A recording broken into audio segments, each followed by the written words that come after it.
The most hyped Middle Eastern, whatever, Lattafa. This is a huge compliment getter. Clap de nuit, intense. This gets the job done. Off-9's 9 p.m. is one of the best men's fragrances. You guys would not stop spamming me about liquid burn. I just found the best alternative to the super hyped Stefan Humbert Lucas. This is probably how your TikTok feed looks like these days. Every scroll, there's someone hyping up the next best clone fragrance. Smells just like an expensive one. Better than the original. This one's a beast for only $20. We've all heard it, but with so many getting hyped, it's hard to tell what's actually worth buying. So, in this video, I'm ranking 20 of the most hyped clone fragrances out there, using the classic tier list we all know. From goated S tier bangers that deserve all the love to the ones that just aren't it. And yeah, I actually own every single one of these. So this isn't based on first sprays or what everyone else is saying. I've tested them, warned them, and now you're getting my honest opinion. But by the end, you'll know exactly what's worth your cash.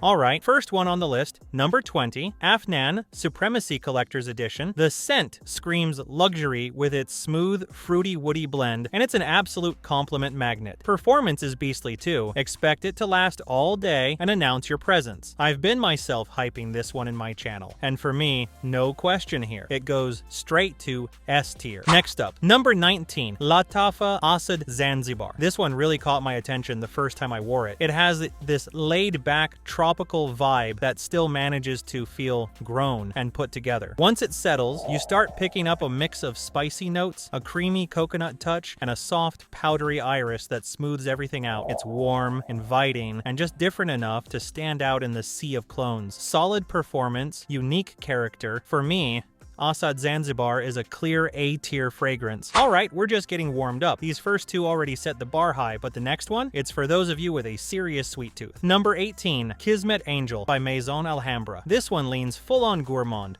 Rich, boozy, and sweet in the best way. You get this cozy blend of vanilla, honey, and cinnamon, layered with notes that remind me of warm pastries and a splash of cognac. It smells expensive, gets compliments like crazy, and it's perfect for fall or colder nights when you want something bold and sexy. It might not be for everyone, but if you love sweet gourmand fragrances, this one delivers A tier for me. Easily. Afnan Turathi Electric. This one really caught me off guard in a good way. It's bright, fresh, and modern with a juicy citrus opening and a clean, woody dry down that just works. It's actually really close to Blue Talisman by Ex Nihilo, but with its own little twist, slightly sweeter, a bit more playful. Perfect for daily wears, great performance for a freshie, and just super easy to like.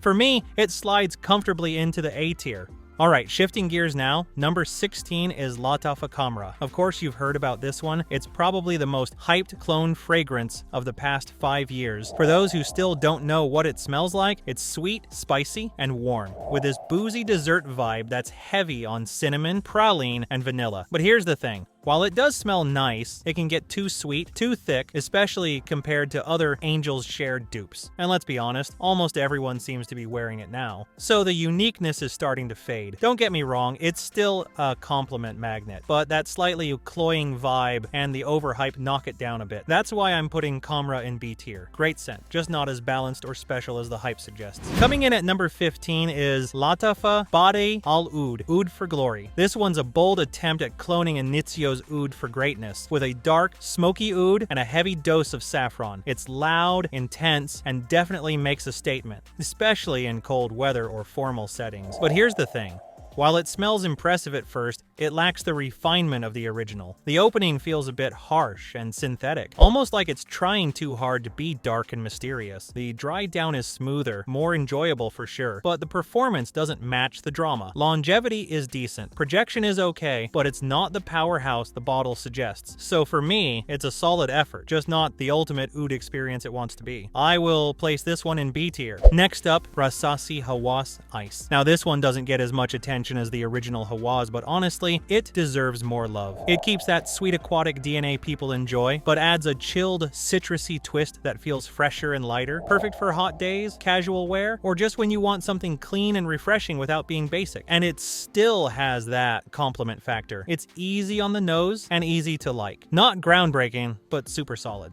For me, this one goes in the A tier. Next, we have Lattafa Eclair, a fragrance that had a lot of buzz but didn't quite meet the mark for me. Eclair is a sweet, gourmand-leaning scent. Its profile is all about caramel, sugar, praline, and milk. Sounds yummy, right? In theory, yes. But here's the issue. The quality feels lacking. The opening comes off very synthetic, almost like a burnt sugar note. As it settles, it gets better. A creamy vanilla sweetness comes through, but it remains a fairly linear sugar bomb. In a world with amazing gourmands, Eclair doesn't stand out, nor does it clone any particular high-end scent convincingly, even if some say it's a clone of Xerjoff Casamorati Italica or the Bianco Latte. For me, it's an okay cheap thrill, but nothing special. That's why I'm placing Lattafa Eclair in C tier. The idea was nice, the execution, meh. Alright, let's turn things back around with number 12, Lattafa Al Nashama Caprice. Now, this one really impressed me. It's fresh, slightly spicy, and just smells put together. The kind of scent that gives off confident, clean energy. What I love here is how balanced it is. Warm and sweet enough for evenings, but still fresh and versatile enough to wear during the day. Honestly, it smells far more expensive than it is. Lattafa really nailed that bleu electrique DNA. For me, this one easily earns an A tier spot. One of the best YSL style clones out there,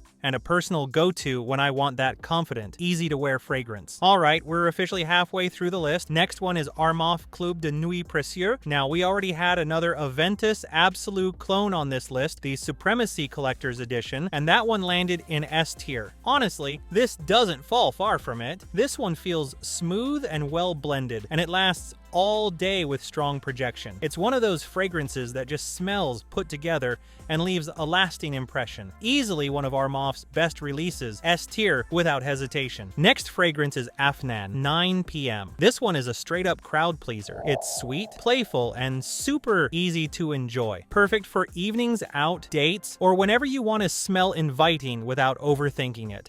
Performance is great too. It projects well and easily lasts through the night. No doubt about it. S tier fragrance all the way. Alright, moving on to the next one, and this one's pretty much a legend in the clone world. Armaf Club de Nuit Intense Man. This is a huge compliment getter. Club de Nuit Intense. This gets the job done if you want compliment. This scent has been around for years, and what's really impressive is how the entire Club de Nuit line has evolved. The flankers have gotten better, smoother openings, cleaner blends, and Armaf keeps stepping up their game. This fragrance basically kicked off the whole Aventus clone craze, and now there are so many out there. You can't even count them. For what it started and for how Armaf has continued to improve with each release, this one definitely earns its spot in the A tier. Next up, we have Maison Alhambra Immortal. This one gives off instant luxury vibes. It's bright, fresh, slightly sweet, and super modern. The citrusy opening feels sharp and energetic, and it dries down into a clean, musky amber base that still has presence without being overpowering. It smells strikingly similar to L'Immensité, which, by the way, costs over $300. But this does the job for a fraction of that. This is an easy pick for the S tier. Fresh, done right. One of two Parfums de Marly Altair clones on this list, and this one is from Lattafa, Art of Nature 2. At first, I really liked this one. It gives off a cozy, sweet vanilla vibe with a slightly spicy warmth that feels comforting and smooth. It definitely channels that Altair mood. But the more I wore it, the more I noticed how linear it is. It doesn't really evolve much after the first few minutes. And once I tried the other clone coming up later in this list, this one lost a bit of its shine. Performance also could have been better. It sits a little too close to the skin after a few hours. Still enjoyable, but for me it's a solid B tier. From Art of Nature 2 to Art of Arabia 1, and this one clones another expensive scent. It's inspired by Louis Vuitton's Imagination, and you do get that clean, citrusy, slightly herbal feel with a soft sweetness underneath. It's fresh and easygoing, aiming for that luxury summer vibe. But the quality isn't the best here. The blend feels a bit thin, and it lacks the sparkle and richness of the original. Performance is also on the weaker side. It fades faster than you'd expect from the presentation. Overall, it smells good, but it doesn't quite deliver the full experience. If there weren't better Imagination clones out there, I might have put this in the A tier. But since there are, B tier is where it belongs. Don't get me wrong though, it's still a great fragrance, and I'll keep recommending it here on the channel. Alright, enough with the Lattafas. Let's move on to another fantastic fragrance and brand, French Avenue Ether. This one really impressed me. It's fresh, green, and has this crisp apple note